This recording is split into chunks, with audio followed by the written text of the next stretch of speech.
What's on TV? Let's find out. Like you know to check the propane. Let's fire up. Nowman, the superhero of the present moment.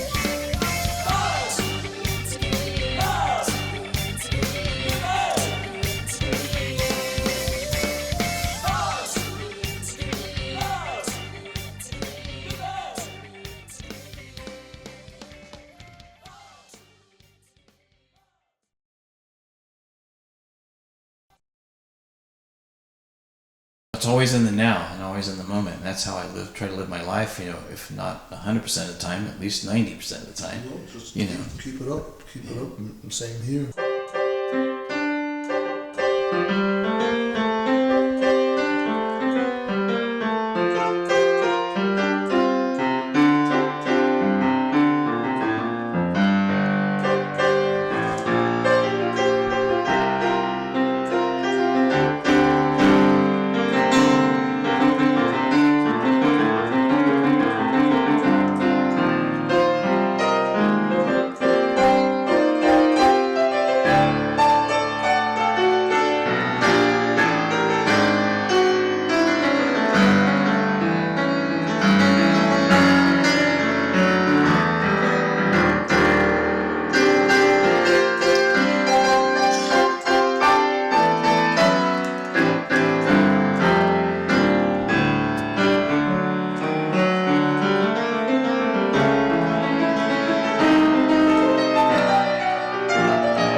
Wow, that was fantastic.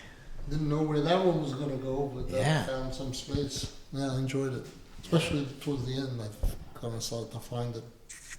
Yeah. Sometimes it takes a little time to get in the groove, and then it just happens. I love it, and yeah, it's I'm getting a lot more inspired lately too, and I would have to thank you for that, contributing to that. My pleasure. If you don't start to pay it forward at some time, when do you? That's very, very true. I couldn't have said that one better, because that's what I'm feeling, is like there's an urgency, personally and also beyond me. Because music, as you know, it's to me, it makes, music makes the connection to something that we can't explain, and that is one of the reasons why I like it. And the instrumental aspects of it, even without lyrics, can be very, very potent, and because it goes in some ways deeper than words, and we don't understand exactly what it is, but we know there's a healing element there, a big healing element, big one. And we're on the same page because that's exactly where I was going. Because in 2018 also, I was able to experience your music for healing, the symphonic music for healing, with Jim Walker, and was it Denny Sewell that worked with Paul McCartney? And that's right. That was my second healing suite. The first one you had missed, it was in 2015, I think, or 14. And then the one you saw was with Denny. He was a great drummer, and my grandsons played on the Family Affair. Jacob, right? Jacob and Max played some drums. Listen, when I grew up, music was, we thought, enriching, and my dad used to say music soothes the savage beast. I grew up with that. And we knew it certainly as entertainment. I played in Vegas as a kid and all these places.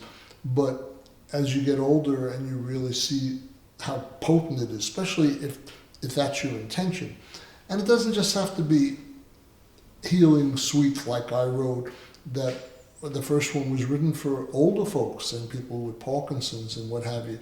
If a person is a Bowie fan or a Queen fan, that music is going to heal them. They didn't use those words at the time, but if you think about how people are attached to their iPhones and the iPods in the early days and the earplugs in there and they're walking around town, people are listening. There's got to be right now probably 500 million people listening to music of some sort around the world. So it's part of our fabric, but sometimes we don't acknowledge just how amazing it is. It's there, but we miss saying it, so we take it for granted sometimes. Oh, definitely. I have to acknowledge the importance of music in my life. I mean, I think it got me through a lot of situations. I was playing in London a week ago right now, and this girl comes up to me because we were doing some photos and things of that nature, and she said, in 1973, my piano playing on the Aladdin Sane album saved her life. She was going to commit suicide. Really? And I said, well, was it the lyrics of the David's music? She said, no, it was your piano playing, because I felt a healing element in it. I was humbled and shocked, because I wouldn't have been thinking of that in my 20s. I was just playing as good as I could play for David. Yeah.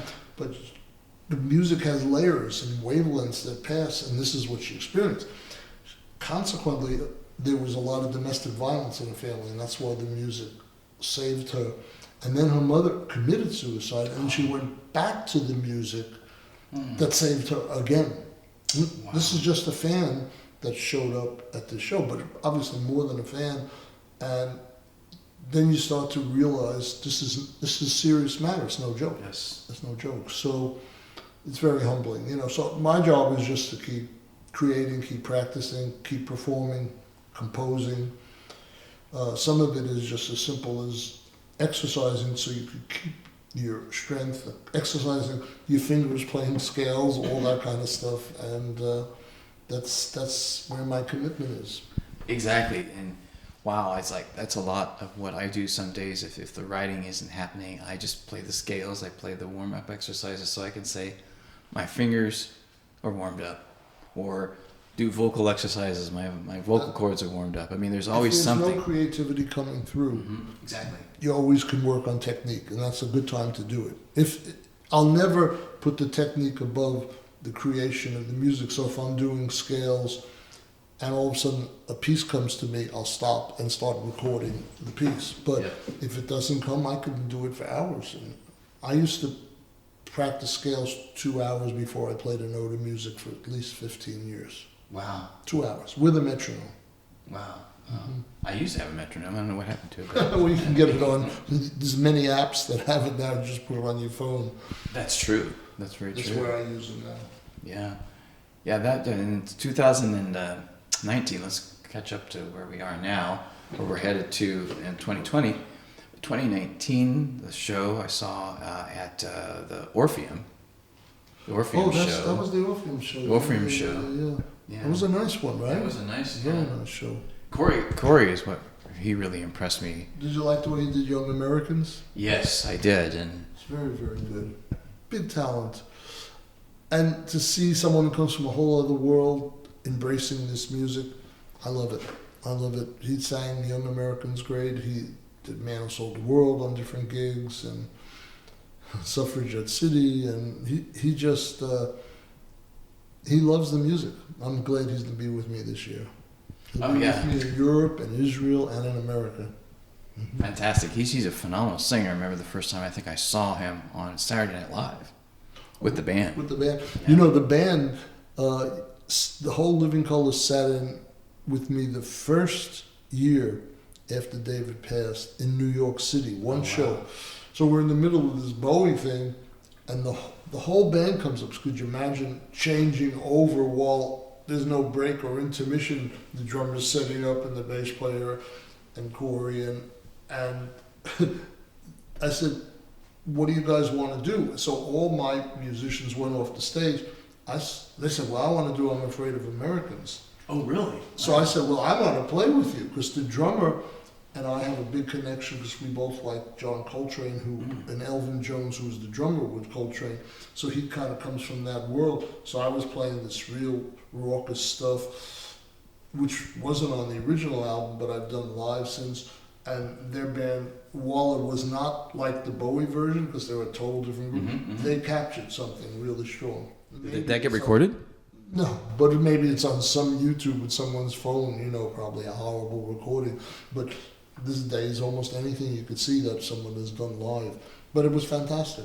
But then, obviously, that's that band. We just needed Corey to travel with us because I was working with the rest of our alumni. And then I know you did a project, with Perry Farrell, I think, too, right? I'm on his new album that Tony Visconti produced. Oh, really? Cool. And there's 3 or 4 tracks I'm playing on. I'm telling you, they're wonderful. And the last track is just gorgeous. And he's a big talent. And he has now sat in with us twice over the last 3-4 years. And he loves David's music. And he's a wild character and a big talent. I saw him also do a show with Yoko Ono and the Plastic Ono Band at the Orpheum. He sang with them. I can't remember what he sang, though. I didn't see that one, but I saw him recently playing downtown in L.A., and it was great. Yeah, great band. Then in 2019, you did a project again with Trent Reznor of the 9 Inch Nails, the HBO series Watchmen, right? If you watch the first 3 minutes of the first Watchmen, now they're into about the 4th or 5th one, it's me playing for 3 minutes, silent movie music from like 1910 or 20. Trent asked me to compose some music for that, and I was flattered. And it opens up the series, and it's on vinyl now, and it's on a CD. So you know how these days those scores go on CDs, and this one is right now only on vinyl. And it was I was very much enjoyed doing that project. So he calls me every few years for something. He called me Christmas last year to do a Christmas show at the Palladium. I did 2 nights with him. And right before I went on stage, he asked me to play something Christmas-like that would lead into one of the songs that I played on one of his records. So he said to be in the same key, and I thought, I'll do Greensleeves, because Greensleeves was in the key of the piece we were going to do. And the audience loved it, his band liked it, and then they came out. He called me about 5 years ago, 6 years ago. They were retiring once again. Bands like to retire 50 times. Exactly. And I did that show. I did some piano playing, Gone Girl, which he did the score for. He's an ally. He's a friend. David adored him, and David said to me, "This is in the '90s." He said, "Keep your eye on this guy." And look what his career has been, and look what he's doing with the films now. His scores are great. Him and Atticus, they're doing a great job. I'm very, very proud of them as younger musicians and just very talented. It's great to bring people together that you wouldn't even expect would come together. Yeah, I did a week before I did that last year. Billy Corgan called me to do something down in the Forum. Gigantic. It was one of these big Christmas specials. They had 3 days or 2 days and 20, 30 bands. And I had not even a rehearsal, a sound check, and it was just me and him. And we did, I forget which song of his, but it was just amazing, you know, just to reconnect, because I hadn't played with him for several years. So these people all were influenced by David. That's what's very fascinating. And they grew up, they were 8, 10, 12, 14 years old, and I was in my late 20s. And so that's when you're very influenced by music, no less 13, 14, 15. Those years between 8 and 16, 17, anytime I meet people who liked something at that point in time, like I liked Bill Evans when I was 16, it remains with you your whole life, because that's your formative years, and that music means a lot to you. So you've got to be very respectful of those phases of people's life. Oh, absolutely. And I was young when I first heard Space Oddity and Genie, I think it was, you know, and I realized, this is the same guy? Oh, I love this then. I mean, it was the whole variety thing, right? That was the first thing, besides the fact, you know, that they were great songs. I mean, it was just the fact that they sounded completely different. Completely different. And believe it or not, on this tour coming up, I'm doing the whole Diamond Dogs album in the first half, so in order of the record. I'm actually having to relearn it. I was at those sessions with him, but you know, it's 45 years, so I'm having to dig into that. And then the second half will be, in Europe anyway, the second half will be hits and some deeper catalog, like Conversation Piece and some pieces I just choose that I love. But in America, the second half, we're going to do Ziggy Stardust. So the first half will be the Diamond Dogs, and then the second half, Ziggy, and then some encores again, whatever I feel like doing, probably Life on Mars and things that I really love, you know. Yeah, that's going to be fantastic. I know you're passing through Pasadena. That's one of the many places here in California. I mean, the first few years it was the Wilton, then the Orpheum. This year it's the Rose in Pasadena, and I've never been there. I hear it's fun to play there, so I'm looking forward to that. It's a very intimate place, and you'll love it. Yeah, I think that's on March. I'm guessing it's March 3rd? No, that's in San Diego. 5th, or I think we're there the 5th. The 5th. I think we're there the 5th. So I look forward to that. That's fantastic, and that's going to be, because you did 60 shows last year, so you're going to do 40 shows next year? 40 shows starting in January, including Europe. Looking forward to getting over to Israel. I seem to get there every 3-4 years. I played there with David in the 90s, and in a park in Tel Aviv, there was 20,000 people supposedly let in, but everyone was sneaking in, so there was 25,000, 30,000 people, and they loved his music. And so I look forward to playing there, and then we'll come back to the States and be here and be at the Rose. Fantastic. So any other projects that you have coming up, or that you didn't mention already? There probably are, but I can't remember right now, because there's always something bizarre happening that I know nothing about, and it comes out of nowhere. One of the things that, when I look over I'm playing professionally now 60 years. I started at 14. So I'm playing professionally. And all the best gigs I had, I never seemingly had anything to do with. They just came out of nowhere. And that's still happening. There are certain things I plan for, or I go out and do this gig or that gig, but the things that have been magical, like getting a call to do Watchmen or play with the Pumpkins or Nine Inch, out of nowhere, or Bowie, out of nowhere. And so that's very enjoyable, again, if you trust and allow the universe to sort of do its thing. Exactly. And I mean, even playing these pieces today, or playing this piece you asked, I mean, we didn't really discuss that. So you have to trust, because now we're recording, and you have no alternative but to make it good. You know, but it came out of nowhere. Exactly, and that's what makes it those moments so beautiful. If you look back on them, somebody would ask you, "What were you feeling at that time?" Like, gosh, I don't even know. No, I just was in the moment, and I just, Well, there was a guy named Wayne Dyer. I don't know if you read any of his books. He took the word nowhere and made it now here. Oh yeah. So it was very cool. Yeah, those are two of my favorite words. Yeah, I'm sure.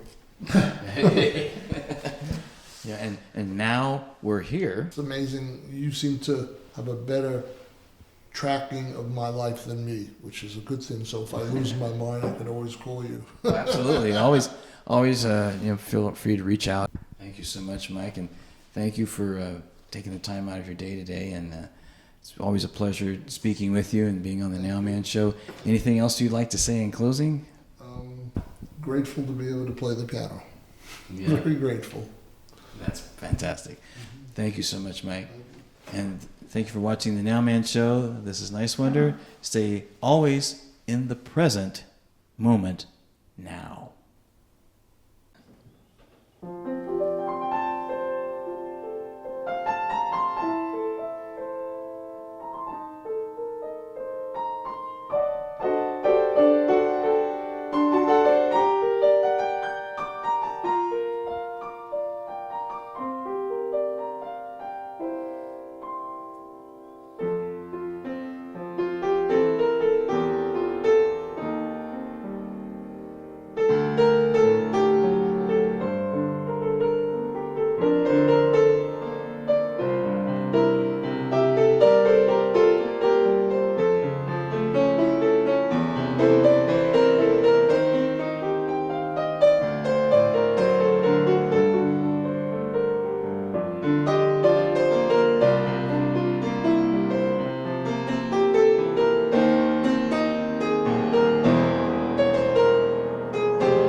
fantastic. What would you call that? That's called Stella by Starlight. It's a old standard that was in a ghost movie back in the 50s or 40s. But it's an old just standard that pianists play and singers sing. But it was my variations on it. That's fantastic. The past is gone.